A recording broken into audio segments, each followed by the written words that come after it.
இப்படி குச்சியெல்லாம் கட்டக்கூடாது. இதை மாதிரி பண்ணாதுங்க. இப்படி குறுத்து சாஞ்சாலே தென்னை மரம் பட்டுரும்.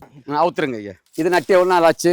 10 நாள். இப்ப இது நான் வராட்டு இந்த கண்ணு பட்டிருக்கோம். ரெண்டாவது இவ்வளவு பாருங்க, மண்ணு களிமண். அதாவது மண்ணு போடும்போது ஈர மண்ணு போடக்கூடாது, ஓரளவு காஞ்ச மண்ணு தான் போடணும். இப்படி போட்டா காங்கிரீட் மாதிரி கட்டி ஆயிரும். இங்க இருங்க காங்கிரீட், இங்க இருங்க திவாஸ் எவ்வளவு ஆழமா போச்சிருக்காரு பாருங்க.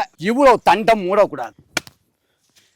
இங்க பாருங்க, இத நட்டுக்கிட்டு நிறைய விவசாயிகள் தென்னங்கன்னு பட்டு போச்சு. ஏறக்குறைய 1 வருடம் வளர்ந்த கண்டு வேற எல்லாத்தையும் வெட்டிட்டாரு. தென்னங்கன்னு பழுத்துருச்சு. இங்க இருங்க. இனி இது வருமானு கேட்டா நான் வந்ததுனால வரும், இல்லாட்டி இது பட்டு போயிருக்கும்.